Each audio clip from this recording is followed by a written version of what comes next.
దశరథైతే ఇంక దీప తన కూతురు అని తెలిసిన తర్వాత ఇంక నేను ఒక్క క్షణం కూడా నేను ఆగను. ఇంకా శివనారాయణ ఏకైక మనవరాలు దీప, అలాగే ఆ కుటుంబానికి అంతటికీ ఏకైక వారసురాలని నేను చెప్పేస్తానంటే, లేదు మావయ్య నేను చెప్పేది విను అని చెప్పని కార్తీక్ అయితే అంటాడు.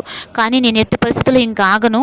నువ్వు ఇన్ని రోజులు నువ్వు నిజం తెలిసి కూడా నాకు ఏ విషయం చెప్పలేదు కార్తీక్ అని చెప్పనంటే, లేదు మావయ్య ఇప్పుడు నేను ఆలోచిస్తున్నది అత్తయ్య గురించి. అత్తయ్యకి జోష్న అంటే ఇష్టము. ఇప్పుడు మీరు వెళ్ళి జోష్న కాదు దీప తన కూతురు అని చెప్పనని మీరు అనిన తర్వాత అత్త బతుకుతుందా? మనం ఇప్పుడు కాపాడుకోవాల్సింది అతనే కదా, అది ఎందుకు ఆలోచించట్లేదు అని చెప్పనంటే, లేదు కార్తీక్ దీప తన కూతురు అని చెప్పని నిజం తెలిసింది అంటే సుమిత్ర కూడా సంతోషపడుతుంది అంటే ఈ లోపల ఆ జోష్న ఇవన్నీ చేయదు అని చెప్పి నువ్వు అనుకుంటున్నావా అని చెప్పనని కార్తీక్ అయితే ఇంకా దశరథకి అయితే ఎలాగో నచ్చి చెప్తాడు. ఇంకా పారిజాతం తీసుకొని అయితే జోష్న అసలుకి నాన్న ఎక్కడికి వెళ్ళాడు ఏంటో, వాళ్ళు ఏం ప్లాన్ వేస్తున్నారో తెలుసుకోవాలని చెప్పనని ఇంకా మొత్తం ప్లాన్ చేస్తుంది. ఇంక ఇంట్లో నుంచి వస్తూ ఉంటే ఇంక శివనారాయణ అయితే ఇంకా ఆపుతాడు జోష్నని.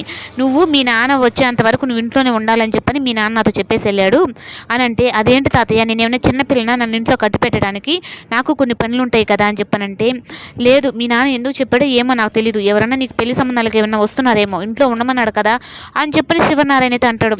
ఇంకా దీప కూడా అయితే, నాన్న నువ్వు అనుకున్నట్టు జోష్న మంచిది కాదు, కానీ ఇప్పుడు నువ్వు నేను నీ కూతురు అని చెప్పని నీకు నిజం తెలిసిన వెంటనే నీకైనా హాని తలపెట్టదని లేదు అని చెప్పి అనేటప్పటికీ, లేదమ్మా నేను ఒక్క క్షణం కూడా ఇంకా నా ముందు ఆగలేను. నా మనవరాలు నా కూతురు అందరూ నా కళ్ళ ముందు ఉంటే నాకు ఇంక అంతకంటే ఇంక సంతోషం ఏముంది.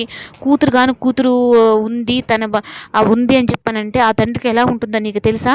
అయినా నిన్ను పట్టుకున్న ప్రతిసారి నాకు ఏదో స్పర్శ తగులుతూనే ఉండింది అని దీప విషయాలు